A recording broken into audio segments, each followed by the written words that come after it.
우리 시간 주시는 하나님 말씀을 같이 보겠습니다. 사무엘하 24장 18절로 25절까지 말씀입니다. 제가 가지고 있는 구약 성경책 507면에 있습니다. 사무엘하 24장 18절로 25절까지 말씀을 같이 보겠습니다. 하나님의 말씀 제가 봉독하겠습니다. 이날에 갓이 다윗에게 이르러 그에게 아뢰되 올라가서 여부소 사람 아리우나의 타작 마당에서 여호와를 위하여 제단을 쌓으소서 하매 다윗이 여호와께서 명령하신 바 과세 말대로 올라가니라. 아리우나가 바라보다가 왕과 그의 부하들이 자기를 향하여 건너옴을 보고 나아가서 왕 앞에서 얼굴을 땅에 대고 절하며 이르되 어찌하여 내 주 왕께서 종에게 임하시나이까 하니 다윗이 이르되 내게서 타작 마당을 사서 여호와께 제단을 쌓아 백성에게 내리는 재앙을 그치게 하려 함이라 하는지라. 아리우나가 다윗에게 아뢰되 원하건대 내 주 왕은 좋게 여기시는 대로 취하여 드리소서. 번제에 대하여는 소가 있고 뗄 나무에 대하여는 마당질하는 도구와 소의 멍에가 있나이다. 왕이여 아리우나가 이것을 다 왕께 드리나이다 하고 또 왕께 아뢰되 왕의 하나님 여호와께서 왕을 기쁘게 받으시기를 원하나이다. 왕이 아리우나에게 이르되 그렇지 아니하다. 내가 값을 주고 내게서 살이라.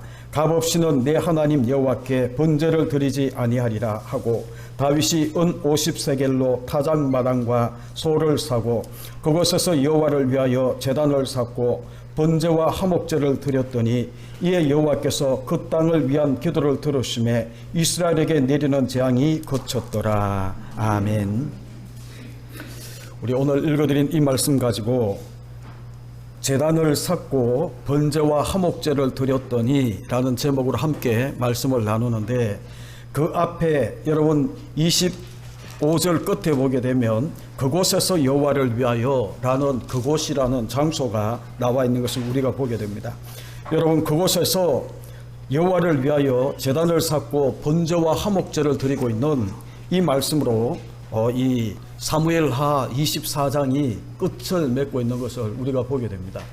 여러분 다윗의 이야기 우리가 쭉 보면서 이제 다윗에 대한 이야기 마지막 장을 우리가 보게 되는데, 여러분 마지막은 중요합니다. 시작도 중요하듯이 마지막도 굉장히 중요한데, 여러분 모든 소설이나 영화를 보게 되면 중간에는 우여곡절이 많습니다. 그리고 난 다음에 결론에 와서 마지막 장면에 와서 대미를 장식하면서 대부분 다 기대하고 그 이 독자들이나 그 이 관람자들이 기대하는 것은 뭔가 하면 해피엔딩을 기대하는 경우가 굉장히 많습니다. 여러분 우리가 어떤 소설, 어떤 영화, 어떤 작품을 볼 때마다 우리가 마지막에 기대하는 것은 해피엔딩이라는 것을 우리가 기대하는 겁니다. 그럼 여러분 오늘 우리가 읽지는 않았지만 25장 1절을 한번 보실래요?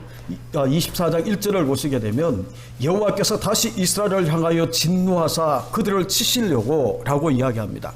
여러분 24장 마지막 장의 이 시작이 하나님께서 진노하셨어요. 그리고 난 다음에 치시려고 하는 그런 모습으로 시작을 하면서 다윗이 인구조사를 하고, 그리고 난 다음에 하나님의 진노 때문에 7만 명이 전염병으로 죽는 그런 이 사건이 나와 있어요. 그리고 난 다음에 마지막에 뭐가 나와 있는가 하면 오늘 우리가 읽어드린 그 말씀처럼 그곳에서 여호와를 위하여 제단을 쌓고 번제와 화목제를 드렸더니 재앙이 그쳤더라 라는 말씀으로 끝을 맺고 있는 이런 모습을 우리가 보게 됩니다. 여러분 24장 마지막 장이 진노, 하나님의 진노로 시작해서 그리고 번제와 화목제를 드렸더니 하나님께서 재앙을 마치고 있는 이런 구조로 끝나는 이 모습을 우리가 가만히 보게 되면, 여러분 이것이 우리가 기대하는 해피엔딩이라고 이야기할 수 있는가, 아니면 이 결론이 비극적인 결론이다 라고 이야기할 수 있는가 라는 것을 우리가 잠시 한번 생각해 보시라는 거예요. 여러분 우리 대부분 다는 정말 이 희망과 해피엔딩이란 이런 모든 것들을 우리가 기대하면서 마무리되기를 원하는데, 여러분 이것은 인간 편에서 보게 되면 해피엔딩이라고 해야 되나요? 비극적인 결론이라고 해야 되나요? 정말 인구 조사를 하는 가운데 하나님의 진노가 임해서 학자들 따라 이 시작이 어떻게 됩니까? 여호와께서 다시 이스라엘을 향하여 진노하사 이 진노의 원인이 학자들은 아마 압살롬의 이 반역으로 인한 그리고 시므의 저주나 이런 세바의 반란이나 이런 제약들에 대한 하나의 흔적으로 주어지고 있는 그러한 이 결과로 주어지고 있는 진노처럼 이야기를 하는데 거기에 연해서 일어나는 게 뭔가 하면 어쨌든 하나님은 다윗이 인구조사를 하게 하고 그리고 난 다음에 그 인구조사 때문에 7만 명이나 죽는 하나님의 진노가 이 땅에 내리는 것을 우리가 보게 된다면 여러분 이것이 비극일까 해피엔딩일까 라는 의문을 가지게 되는 거예요. 그런데 저는 하나님 편에서 보게 되면 여러분 지난번에도 이야기했지만 성경은 문제에 대한 해답이거든요. 성경에는 우리가 사람은 늘 문제를 일으켜요.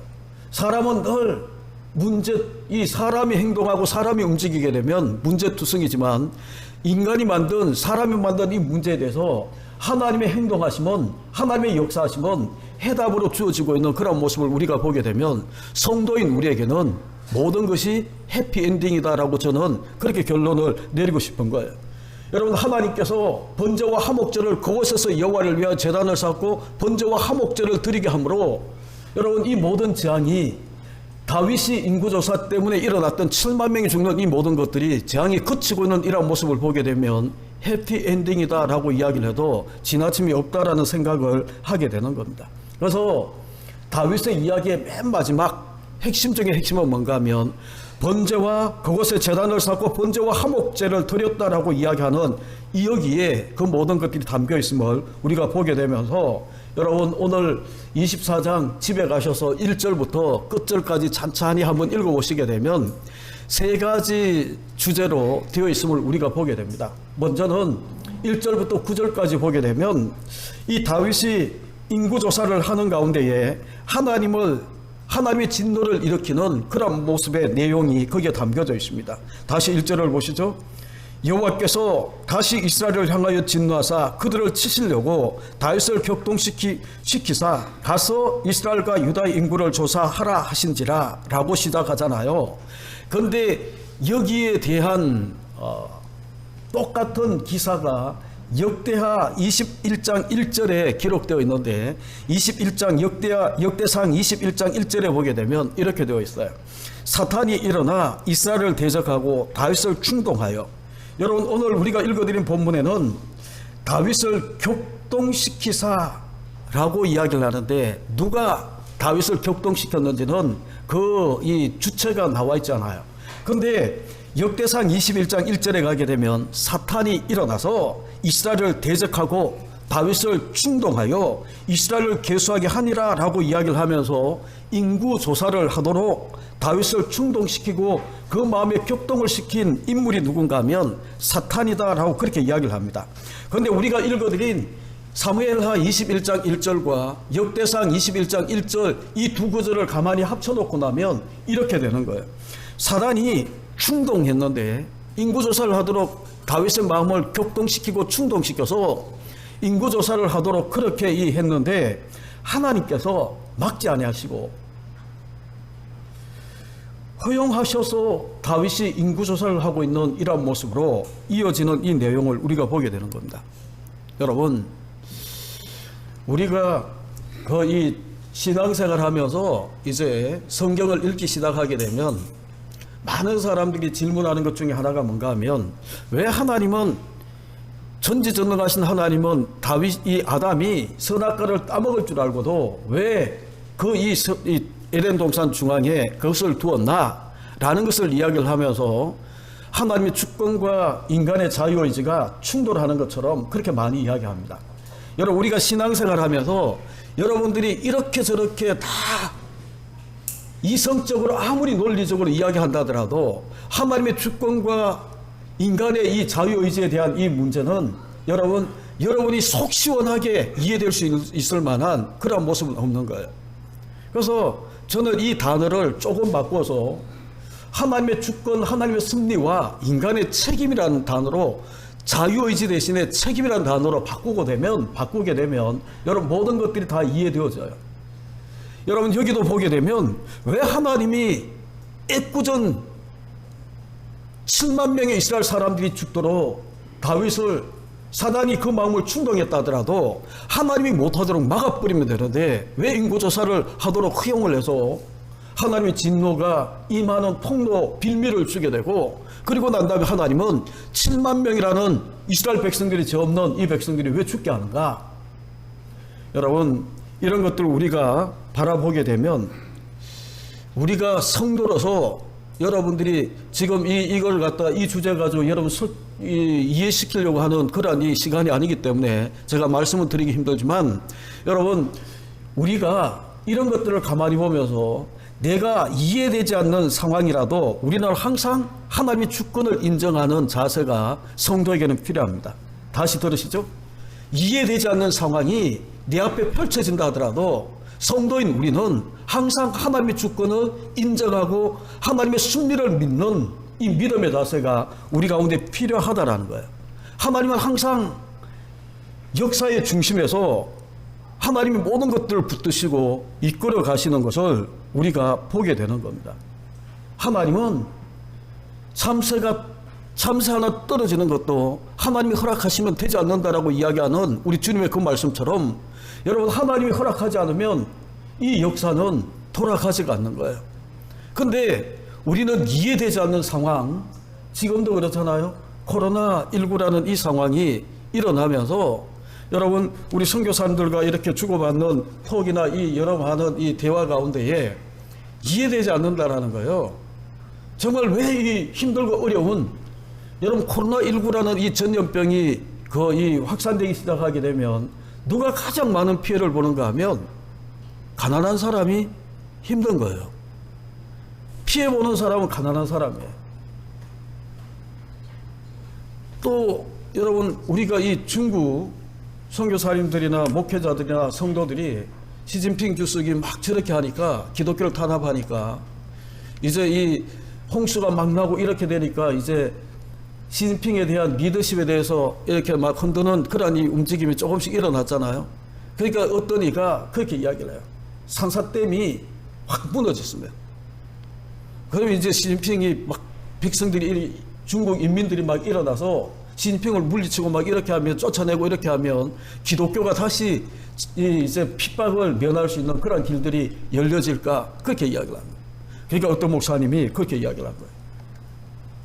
산사댐이 무너지게 되면 피해를 보는 사람은 누군가 하면 가난한 사람, 힘없는 사람, 정말 농민들이 다 그렇게 되어지는 그런 모습이 그 가운데 있다는 거예요. 여러분 우리가 이 코로나19나 우리 주변에 일어나고 있는 이 많은 사람들을 보게 되면 많은 사건들을 보게 되면 이해되지 않는 사건들이나 역사의 이 문제가 우리 앞에 주어질 때가 많습니다.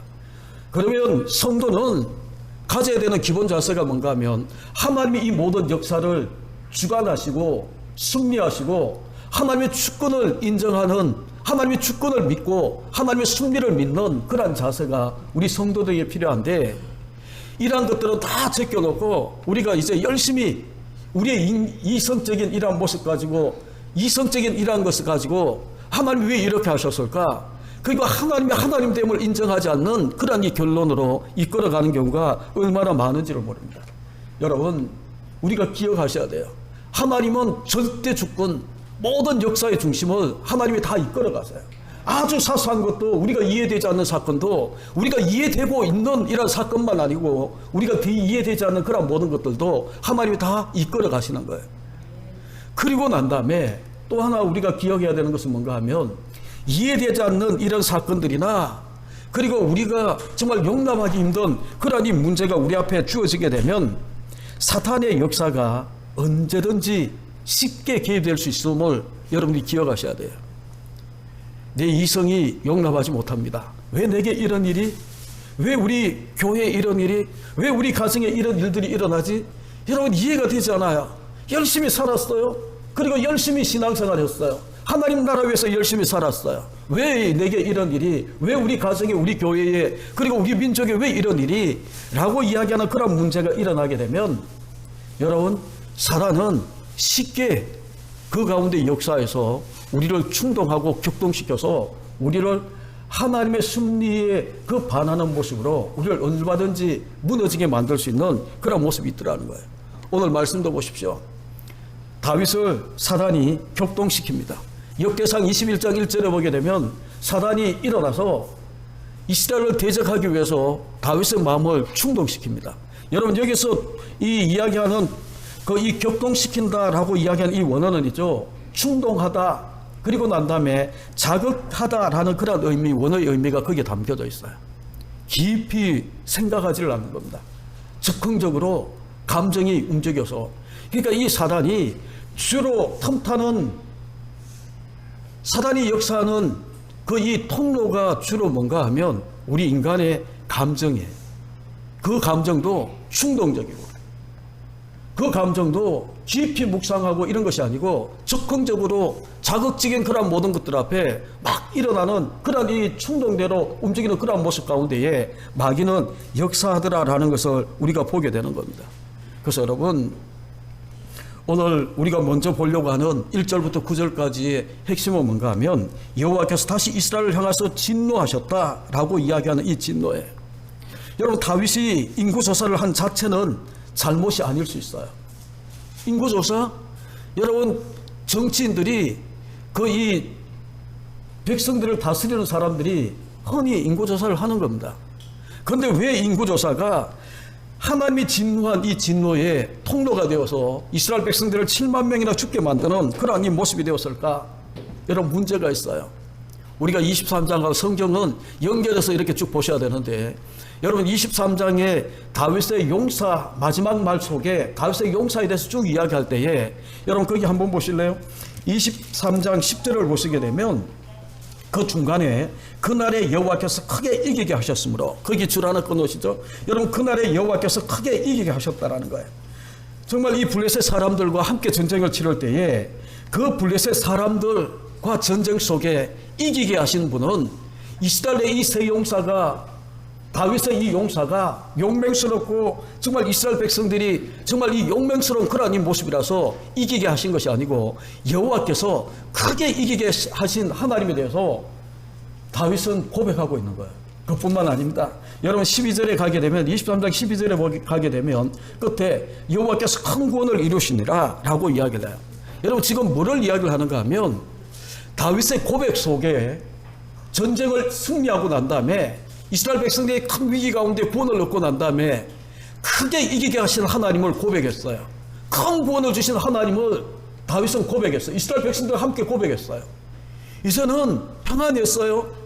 이제 이 나이가 들어서 임종의 시간이 다가왔을 때에 다윗이 마지막 그 마음속에 사단이 충동하고 자극적으로 그렇게 이 적극적으로 이렇게 그 마음을 격동시켰을 때에 다윗은 깊이 생각하지 아니하고 크게 이기게 하신 하나님 그리고 큰 구원을 주신 이 하나님에 대해서 더 이상 고백하는 것이 아니라 그 하나님을 바라보는 것이 아니라 이제 이만큼 나라가 안정되고 내가 이제 이 하나님 품에 안길 때가 가까우니까 자기가 내가 이룬 이 나라에 내가 이룬 이 민족의 이 나라가 어떠한가를 헤아려 보고 싶은 거예요.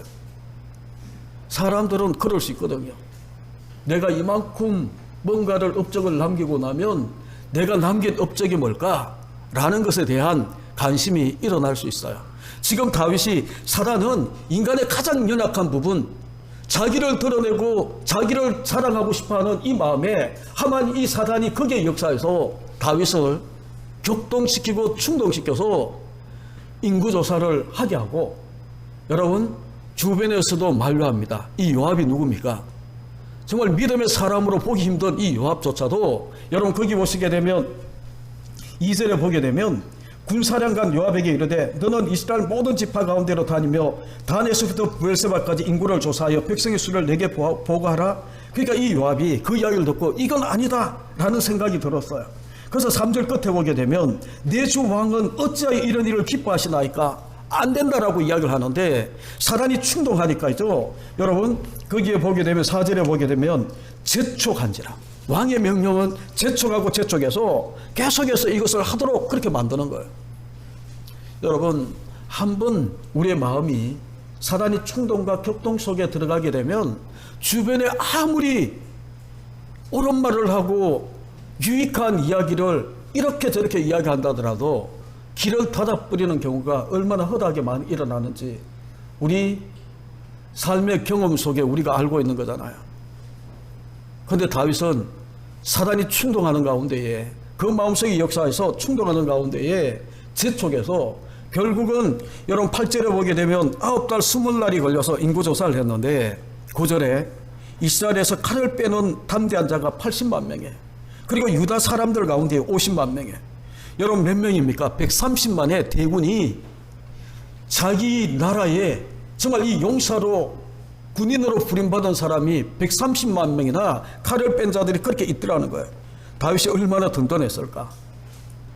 다윗이 얼마나 자기가 이뤄놓은 이 나라와 그 이 군사력을 바라보면서 크게 이기게 하시는 하나님보다 큰 권을 주시는 하나님보다 자기가 만들어 놓은 이 군대를 바라보면서 교만과 오만함이 찼을 그런 모습을 우리가 상상할 수 있습니다. 여러분 하나님께서 이토록 강대한 복을 주셨는데 130만의 군대, 여러분 지금도 130만 군대 그러면 어마어마한 거거든요. 우리나라가 최고로 군사력을 가졌을 때 60만 군인을 군사력을 가졌다라고 이야기했거든요. 2배가 넘어요.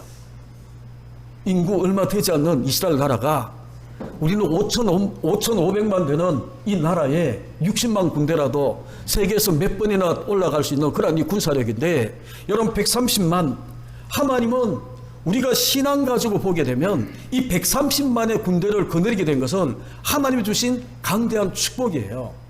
그런데 하나님이 주신 이 강대한 축복을 바라보는 것이 아니라 하나님이 주신 이 복 자체를 바라보고 제가 지난번에도 이야기 드렸는데 가장 미련한 사람은 누군가 하면 하나님이 주신 축복만 바라보고 축복만 따라가는 사람이에요. 더 지혜로운 사람이 누구예요? 그 복을 주신 하나님을 따라가는 것이 어디를 가도 우리가 이 복에 권한되고 복 주시는 하나님을 우리가 쫓아가게 되면 어떤 상황, 어떤 문제 속에서도 우리가 복을 받을 수 있는데 미련한 사람은 복 자체를 따라가는 거예요. 그 복 자체가 없어지고 나면 복을 주시는 하나님이 아니고 복 자체를 따라가다가 복 자체가 없어지고 나면 그 사람은 속된 말로 빈털털이 아니에요. 지금 다윗의 모습이 그러한 거예요. 이 130만이라는 어마어마한 군대를 주신 하나님, 이 복을 주신 하나님을 그가 높이고 찬양하고 그렇게 하는 것이 아니라 130만의 이 대군을 바라보면서 내 나라가 내가 이룬 업적이 얼마나 위대하고 대단한가, 그것을 이룬 앞장에서 그렇게 고백했던 이 고백은 온데간데 없어지고, 여러분 정말 우리가 그렇게 넘어질 수 있어요. 다윗도, 위대한 이 다윗도 그렇게 넘어지는데 우리가 그렇지 않겠습니까? 그래서 마태복음 26장 40절과 베드로전서 5장 5절로 9절에 보게 되면 우리에게 주시는 교훈이 있어요. 근신하라, 깨어라, 시험에 들지 않게 깨어있어 기도하라 라고 이야기를 합니다. 우리 주님이 3년 동안 가르쳤던 이 제자들, 그리고 이제 죽음의 십자가의 죽음을 앞두고 있는 그 순간에 그들이 시험될 줄을 알고 근신하고 나와 함께 깨어있어 기도하자라고 이야기를 하는데도, 시험에 들지 않도록 깨어있어 기도하자라고 이야기를 하는데도 그렇게 하지를 못하는 거예요. 베드로전서 5장 5절 이하에 보게 되면 그래서 이야기합니다. 너희 대적 마귀가 우는 사자와 같이 삼킬 자를 두루 찾아다니고 있는 그 모습을 이야기를 해요. 삼킬 자를 두루 찾아 우는 사자처럼 움직이고 있는 이 마귀가 드디어 다윗을 발견한 거예요. 그래서 여러분 오늘 읽어드린 그 말씀에 충동하고 격동시켜서 결국은 주변에서 만류함에도 불구하고 인구조사를 하는 가운데에 하나님의 진노가 임하게 되는 그런 모습을 우리 가운데 보여줍니다. 그리고 난 다음에 우리가 두 번째 부분 10절로 15절에 보게 되면 여러분 다윗의 위대함이 신앙인의 모델격인 그런 모습이 드러나고 있는 그런 모습인데, 그것을 이제 그렇게 해서 이 하나님의 진노가 찾아왔다면 여러분 10절 이하에 보게 되면 10절을 보시죠. 다윗이 백성을 조사한 후에 그의 마음에 자책하고 다윗이 여호와께 아뢰되 내가 이 일을 행함으로 큰 죄를 범하였나이다. 여호와여 이제 간구하옵나니 종의 죄를 사하여 주옵소서. 내가 심히 미련하게 행하였나이다. 다윗이 하나님 앞에 큰 죄를 범했다, 내가 미련하게 행했다 라고 이야기를 하며 회개하는 그 모습이 거기에 담겨져 있습니다. 여러분 역대상 21장 10절에 보게 되면 7절에 보게 되면 하나님이 이 일에 대해서 평가하는데 이 일을 악하게 여기셨다라고 이야기를 해요. 인구조사를 하고 하나님 아닌 큰 권을 주고 크게 이기게 하신 하나님이 아닌 자기 눈에 보이는 자기 군대를 바라보면서 그렇게 교만한 이 다윗을, 그렇게 인구조사를 한 다윗을 바라보면서 하나님이 이 일을 악하게 여기셨다라고 이야기를 하는 거예요. 그래서 오늘 읽어드리는 이 말씀을 보게 되면 다윗이 아차 했는 것 같아요. 그래서 하나님 앞에 내가 이 일을 행함으로 큰 죄를 범했나이다, 내가 심히 미련하게 행하였나이다 라고 그렇게 고백을 하는 겁니다.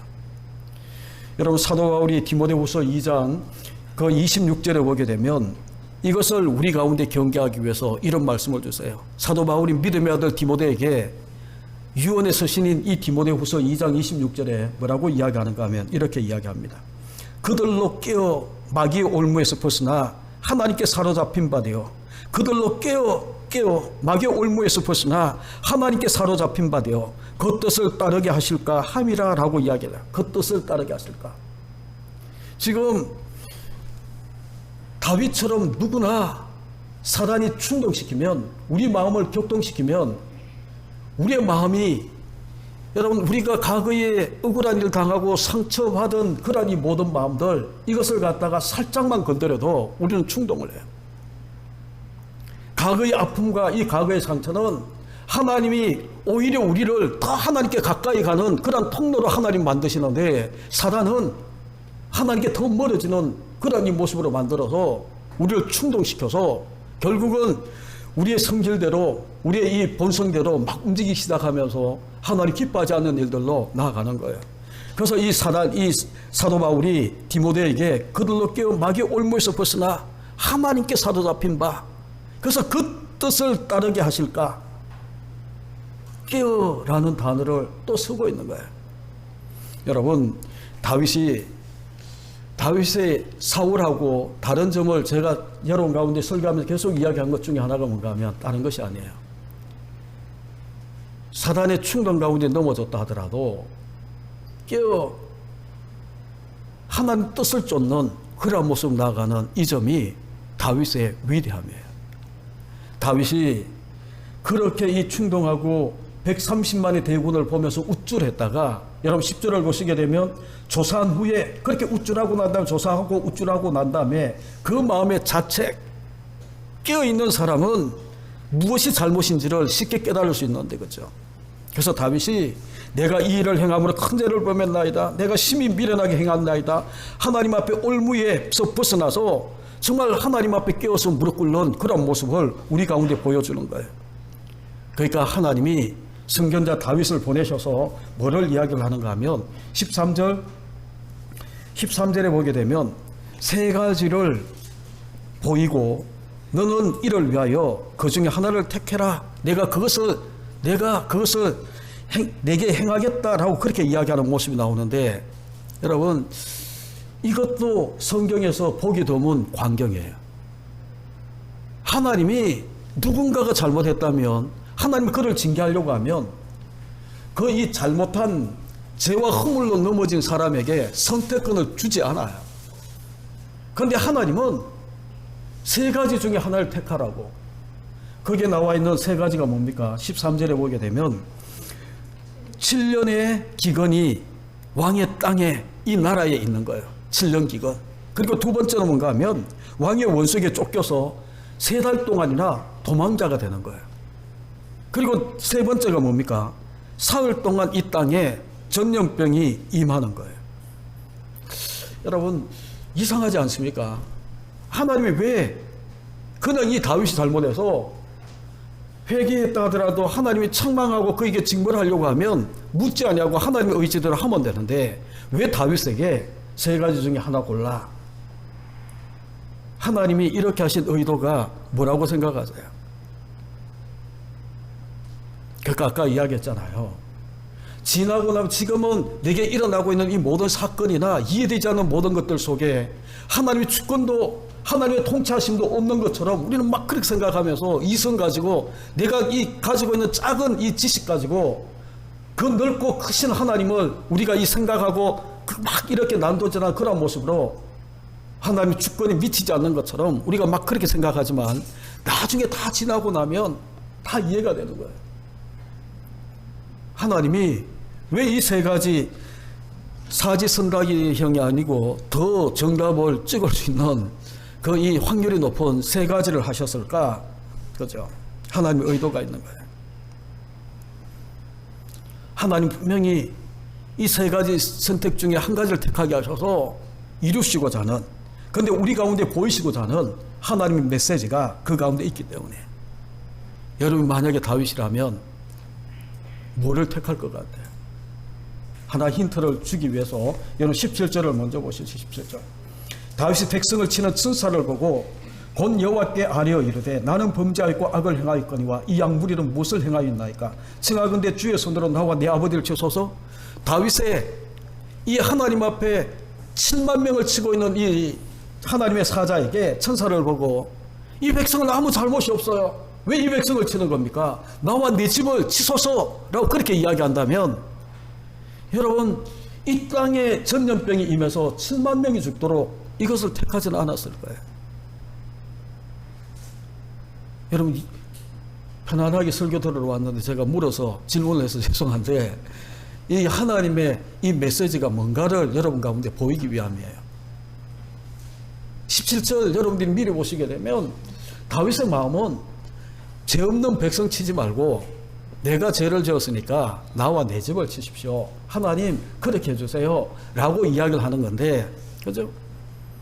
그러면 여러분 1, 2, 3번 중에 뭐가 맞는 겁니까? 2번이 맞지 않나요?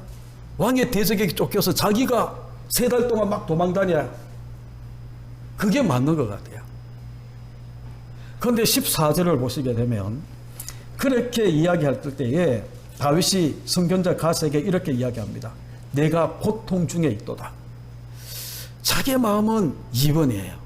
고통 중에 있도다. 청하건대 여호와께서는 긍휼이 크시니 우리가 여호와의 손에 빠지고 내가 사람의 손에 빠지지 아니하기를 원하노라 라고 이야기를 했어요. 뭐라고 대답하지 않았어. 3번, 이 1, 2, 3번 중에 2번이다, 1번이다, 3번이다 라는 이야기도 하지 않았어요. 그런데 하나님은 내가 고통 중에 있는데 하나님의 긍휼이 크시니까 내가 하나님의 손에 빠지기를 원하지 사람의 손에 빠지기를 원하지 않습니다 라고 그렇게 이야기했더니 15절에 보게 되면 갓도 이것을 알은 것 같아요. 그 의미를 알은 것 같아요. 그리고 난 다음에 15절에 보게 되면 이에 여호와께서 그 아침부터 정하신 때까지 전염병을 사흘 동안 내리는 거예요. 그렇죠? 이스라엘에게 내리시니 단에서부터 브엘세바까지 백성의 죽은 자가 7만 명이다 라고 그렇게 이야기를 합니다. 여러분 왜 하나님은 3가지 중에 하나를 택해? 라고 이야기를 하시고 다윗은 내가 고통 중에 있습니다. 여호와의 긍휼이 크시니까 나는 하나님의 손에 빠지고 싶지 사람의 손에 빠지고 싶지 않아요. 그렇게 이야기했는데 하나님은 전염병이다 해서 전염병을 내리는 거예요. 여러분 다윗은이죠. 하나님은 이 다윗의 이 마지막 사건을 통해 하나님이 계시하시고자 하는 그런 의도가 있어요. 하나님이 우리 가운데에 전하고자 하는 메시지가 있어요. 오늘 설교의 제목처럼 그곳에서 여호와를 위하여 제단을 쌓고 번제와 화목제를 드렸더니 재앙이 그쳤더라라고 이야기하는 여기에 모든 포커스가 담겨져 있는 거예요. 성경은 하나님의 진노, 백성들이 정말 다윗이 잘못한 이 모든 것들에 대한 진노로, 죄에 대한 진노로 재앙이 임했지만 인간은 문제를 일으킨 그런 모습으로 그 가운데 다가왔지만 하나님은 그곳에서 제단을 쌓게 하고 여호와를 위하여 번제와 화목제를 드리게 하고 그리고 난 다음에 이 재앙이 그치도록 만드는 하나님의 해답을 주기 위해서입니다. 여러분들이 이것을 제가 어느 유튜브를 통해서 어느 목사님 설교를 듣다 보니까 이 문제를 이제 다윗의 연약한 인간의 모습으로 그렇게 해석하는 그러한 이 부분들이 많은데 다윗이 자기가 왕에게 쫓겨가고 7년 이런 것보다 짧게 3일 전염병이 일어나서 짧게 끝나는 것이 좋다? 인간적인 그런 욕심. 여러분 나중에 다윗에게 천국 가서 다윗에게 물어보십시오. 왜 그걸 택했는지. 저는 성경 전체를 이렇게 보게 되면 다윗이 그렇게 하는 것이 25절 마지막 부분에 있는 그곳에서 제단을 쌓고 여호와를 위하여 번제와 화목제를 드리고 나니까 재앙이 그쳤다라고 이야기하는 여기에 모든 것들이 담겨져 있어요. 여러분 결론부터 이야기하죠. 번제와 화목 제물은 예수 그리스도, 제물은 예수 그리스도를 상징하는 겁니다. 예수 그리스도 십자가의 대속 제물로 오신 예수 그리스도 십자가의 죽음을 상징하는 겁니다. 여러분 우리의 모든 죄가 사함을 받는, 그리고 우리 죄 때문에 사망이라는 이 재앙이 우리 가운데서 멈춰지는, 재앙이 그치는 이 모든 것들은 예수 그리스도 십자가에서 다 이루어지는 그런 모습이에요. 그러면 하나님이 이것을 우리 가운데에 보여주게 하기 위해서 다윗으로 하여금 세 가지 중에 하나를 택해라, 내가 그대로 행하겠다라고 이야기를 했는데, 다윗은 하나님의 손에 빠지고 싶지 인간들의 손에 내가 빠지고 싶지 않고, 왜냐하면 하나님은 긍휼이 크시니까, 내가 지금 고통 중에 있지만 나는 하나님은 긍휼이 크시니까 하나님이 이 모든 것들을 다 해결해 주실 것이다 라는 고백 속에 3번을 전염병이 일어나서 7만 명이 죽는 재앙이 임한 거예요. 여러분 이것을 여러분들이 왜 예수 그리스도의 십자가로 연결하는가 하면, 여러분 성경을 하나 찾아보시죠. 앞으로 돌아가셔서 출애굽기, 하나님은 미리 출애굽기 30장에서 우리 가운데 이야기를 하셨어요. 출애굽기 30장 12절을 보십시오. 이거는 여러분 성경이면 다 여러분들이 찾으셔서 보셔야 되는데,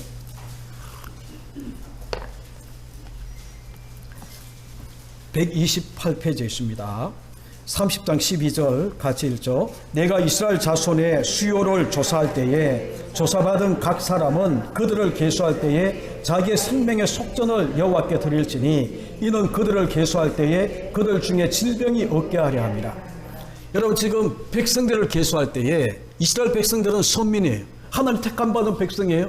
근데 하나님의 선민들을 계수하기 시작하고 인구조사를 할 때에 해야 되는 일이 이미 모세를 통해 율법으로 우리 가운데 주어졌어요. 그게 뭔가 하면 자기의 생명의 속전을 여호와께 드려라 라고 이야기한 생명의 속전.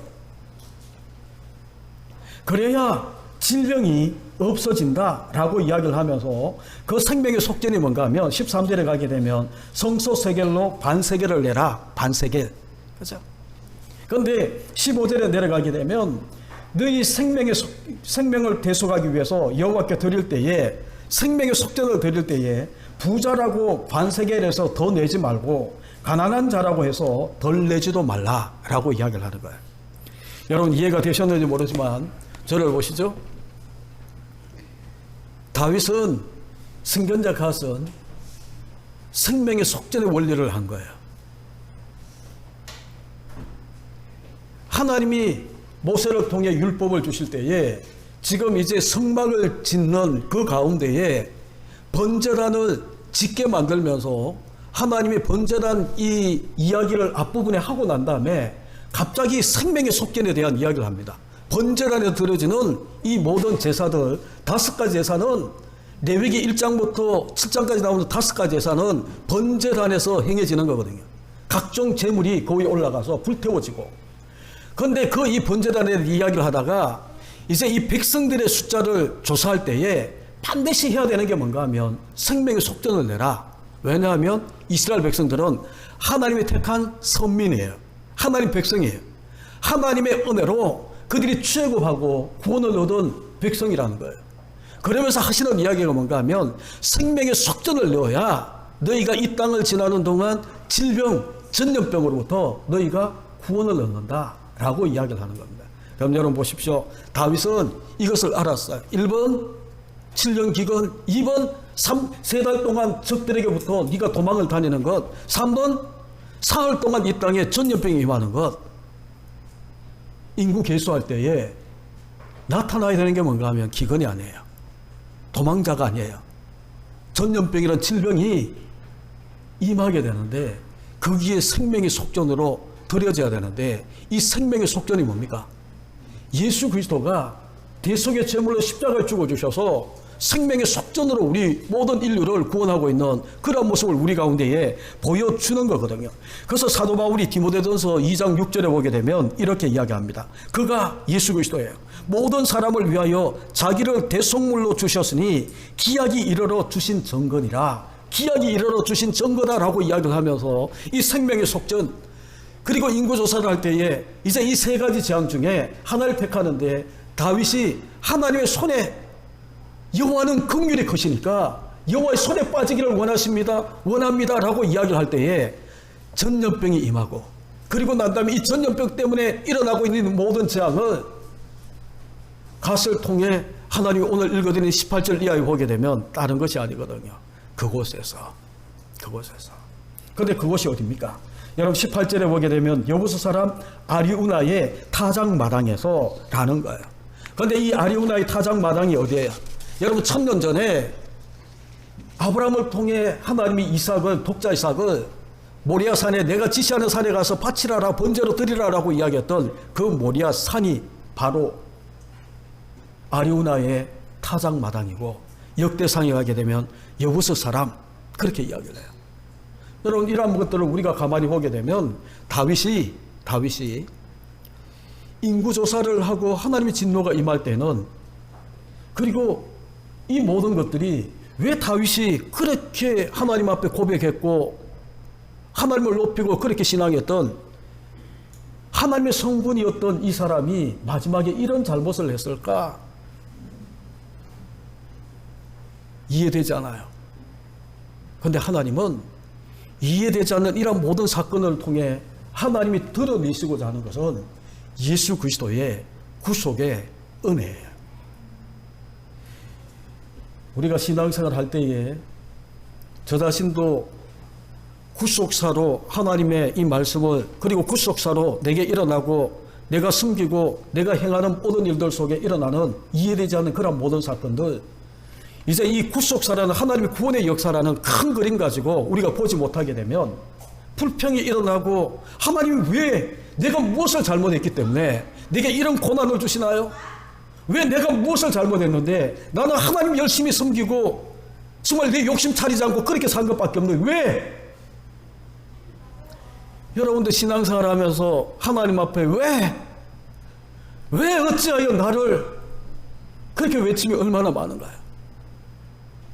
그런데 하나님은 그 소리를 듣고 싶어서 하나님이 우리 가운데 이야기하시는 것이 아니고 다 지나고 난 다음에 예수 그리스도 구속의 은혜 하나님의 은혜 이것을 더 크게 우리 가운데 보여주고 그 하나님의 은혜 앞에 내가 굴복하고 하나님의 은혜 아니면 내가 살아갈 수 없어요. 정말 하나님의 은혜 때문에 내가 지금 여기까지 왔다고 고백할 수 없게 만드는 그런 하나님을 우리가 지나고 나면 우리가 발견하는데 기다리지 못하고 이해되지 않는다고 하나님이 나를 납득시키지 못했다고 하나님이 하나님 아닌 것처럼 하나님이 이 세상을 다스리고 주권으로 이끌어가는 그런 하나님이 아닌 것처럼 우리가 하나님 앞에 대적하는 그런 모습이 우리 가운데 너무너무 많더라는 거예요. 그래서 제가 이 마지막 이것을 여러분 가운데에 다른 교훈적인 그런 것이 아니고 예수 그리스도의 은혜 나는 이해되지 않는 이런 모든 재앙이나 왜 이런 일이 일어났는지 그 원인조차도 내가 도저히 납득하기 힘든 그런 이런 일이 일어났을 때에 그도 불구하고 하나님의 주권을 인정해야 되는 거예요. 하나님이 다스리십니다. 지난번에 말씀드렸죠. 에레미야 애가에 보게 되면 에레미야 애가가 겉무너진 선민 아니에요? 더 악한 바벨론 사람들 아니에요? 왜 하나님은 저 악한 우상만 숨기는 저 인간들을 통해 하나님의 성전도 무너뜨리고 예루살렘이 불타는 이런 모습을 보게 하시나이까? 그래서 슬픔의 노래를 에레미야 애가라고 이야기하는 거예요. 그때에 에레미야가 애가에서 뭐라고 이야기하나요? 그럼에도 불구하고 여호와는 의로우시도다. 그럼에도 불구하고 이해되지 않은, 에레미야 선지자도 이해되지 않는, 왜 힘없는 하나님의 백성들이 이렇게 포로로 끌려가고 성전은 불타야 되고, 이해되지 않는 그런 모든 것들 속에 에레미야가 고백하는 것은 그것이에요. 그럼에도 불구하고 다는 없지만 그런 모든 상황을 가지고 우리가 보게 되면 이해되지 않는 이런 모든 상황에도 불구하고 여호와는 의로우시도다. 여호와는 의로우신 분, 하나님은 절대로 틀릴 수 없는 분, 하나님만이 분명한 정답으로 우리 가운데 역사하시는 분, 그걸 고백하게 만드시는 거예요. 그런데 우리가 착각하는 것 중에 하나가 뭔가 하면, 여러분 25절을 한번 보시죠. 그곳에서 여호와를 위하여 제단을 쌓고 번제와 화목제를 드렸더니, 맨 끝에 보게 되면 재앙이 그쳤더라 라고 이야기하잖아요. 하나님은 제단 쌓고 번제 화목제 드리는데 아무 곳에서나 하라라고 이야기하지 않고 그곳에서 여러분, 하나님이 지정해 주는 그곳, 아까도 이야기했던 것처럼 그곳은 아브라함이 독자 이삭을, 예수 그리스도의 예표되는 이삭을 번제로 드렸던 모리아산이고, 그리고 이 재앙이 그치도록 번제와 화목제를 드리게 만든 다윗의 이 제단이었고, 그리고 조금 지나면 솔로몬이 이곳에서 여호와의 성전을 짓는 그러한 장소가 되었고, 그리고 거의 1000년이 지나서 진짜 참 성전 대신 예수 그리스도가 이 땅에 오셔서 인류의 모든 죄, 저와 여러분의 모든 죄를 짊어지고 십자가 지고 갈보리 산에서 대속의 제물로 죽어주신 그 예루살렘이 바로 그곳이에요. 여러분, 신명기나 구약을 다 보시게 되면 여호와의 이름을 두시려고 한 그곳에서 우리가 제사 드리기를, 예배 드리기를 하나님은 그렇게 이야기를 하셔. 그곳. 그래서 지난번에 이야기 드린 것 같은데, 여러분 시편 87편 1절과 여러분 7절에 보게 되면 이런 말씀이 반복해요. 시편 87편에 그의 터전이 성산에 있으며, 그의 터전이 성산에 있대요. 노래하는 자와 뛰어노는 자들이 말하기를 나의 모든 권한이 내게 있다 하리로다. 나의 모든 권한이 내게 있다. 여러분 무슨 뜻인 줄 아세요? 우리 생명의 구원의 권한은 여기 있고 저기 있고가 아니고 바로 그곳, 그의 터전 성산에 있다라는 거예요. 오직 그의 터전인 성산에 우리 구원의 권한이 있고, 내 생명의 권한이 있고, 나의 출생의 권한이 바로 갈보리 십자가, 예수 그리스도의 십자가에 있더라라고 이야기하는 그 고백이 바로 시편 87편 1절 7절의 그 말씀이라는 거예요. 여러분, 그러면 이제 우리가 정리하면 다윗의 최종적인 사명이 뭔 줄 아세요? 오늘 이 말씀을 우리가 가만히 보면서 다윗의 마지막 사명은 다른 것이 아니고 생명의 권한, 구원의 권한인 이 성전의 틀을 만드는 것이 그의 마지막 사명처럼 보여지는 거예요. 예수 그리스도. 말씀을 맺으려고 합니다. 여러분, 우리가 이제 우리가 사사기부터 이 여호수아부터 계속 이렇게 쭉 한 장씩 계속 이 설교를 주일 오전 때에 설교를 하는 가운데에 여러분 이제 다윗에 와서 사무엘 하까지 왔어요. 그런데 결국은 포커스가 어디에 맞춰지는가 하면 인간은 문제투성이에요. 우리가 아무리 잘한다 하더라도 문제를 일으키지만 하나님의 역사하심은 해답으로 우리 가운데 주어지는 거예요. 그래서 성경은 모든 문제의 근원이라고 이야기를 하는 거예요. 그런데 여러분 보십시오. 해답이라고 이야기를 하는데 여러분 보십시오.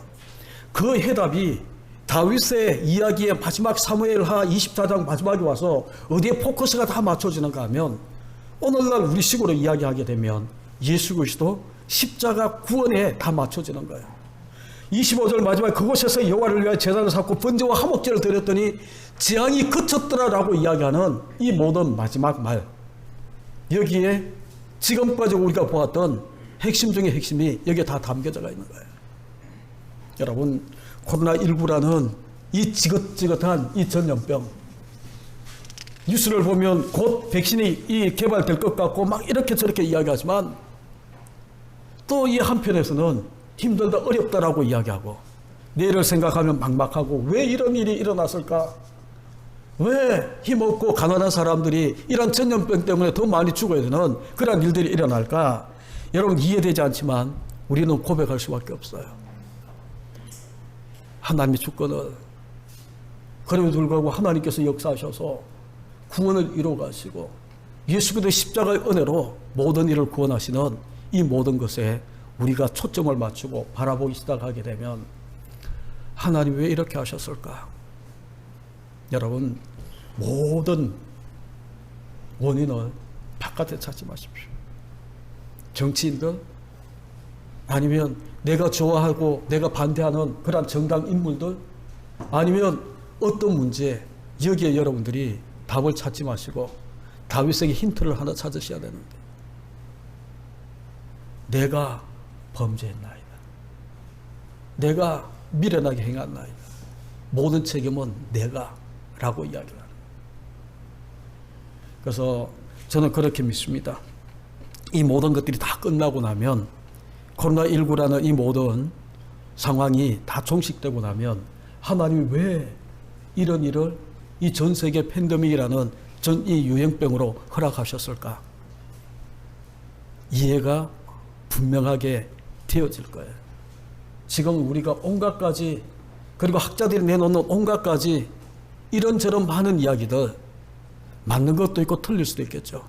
다 지나고 난 다음에 우리가 보게 되면 아, 하나님은 이렇게 해서 하나님이 이 일을 우리 가운데 허락하셨구나. 그리고 나면 이해되지 않는 그 순간도 하나님은 주권적으로 다스리고 통치하고 섭리하고 붙드시고 인도하셨던 거거든요. 우리 믿읍시다. 하나님의 주권을. 우리 믿읍시다. 하나님의 은혜가 우리 가운데에 역사하고 있으면 내가 느끼지 못하고 내가 바라보지 못하고 내가 이해되지 않는다 하더라도 하나님 믿으시고 하나님 주권을 여러분이 고백하시고 하나님의 섭리는 틀리지가 않아요. 기도하겠습니다. 여러분 오늘 주신 말씀을 올리시면서 우리 같이 기도했으면 좋겠습니다.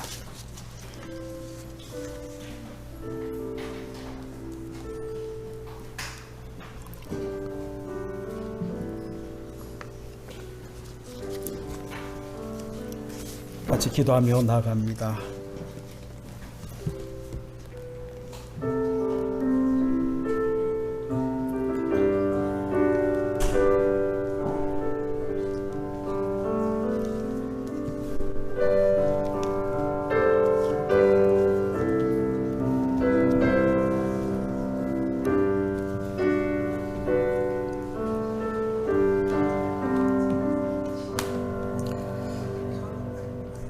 하나님 아버지 감사합니다. 인간의 연약함으로 이 땅에 재앙이 임했지만 문제가 생겼지만 하나님은 그곳에서 제단을 쌓게 하시고 여호와를 위하여 번제와 화목제를 드리게 하심으로 모든 재앙이 그치게 하는 다윗의 이야기를 통해 다시 한 번 더 깨닫습니다. 예수 그리스도의 십자가가 해답입니다. 예수 그리스도의 십자가가 우리 가운데에 은혜고 생명의 근원이고 구원의 근원이고 우리가 그곳에서 났음을 고백합니다. 하나님 아버지, 앞으로의 삶 가운데도 이해되지 않는 상황들, 사건들, 문제들 일어날 때에 하나님의 주권을 고백하게 하시고 하나님의 은혜를 떠나지 않는 우리의 모습이 되게 하나님 축복해 주옵소서. 예수 그리스도의 이름으로 축복하며 기도하옵나이다. 아멘.